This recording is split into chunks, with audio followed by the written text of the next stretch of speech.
if you've ever read you know, the legal documents in the old-fashioned style before they sort of started making plain English versions, they seem to say the same thing 3 times, you know, in 3 different words or 3 different phrases. And you think, why this amount of repetition?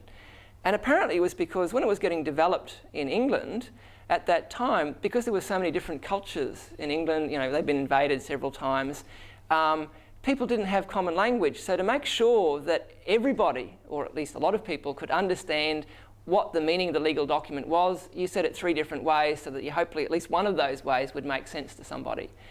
So, you know, this is something to be aware of, is that, you know, yes, these metaphors and sayings, you know, are very useful ways of talking, but you may need to explain them to make sure that people from different cultures, you know, understand.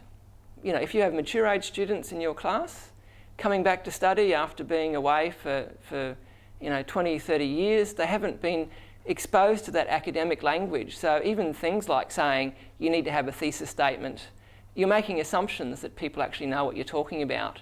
And, you know, lecturers might say, well, look, didn't they teach you that at school? Well, they may or may not have, but if it was 20 years ago that you're at school, even if they did, you might have forgotten, or it's a bit hazy.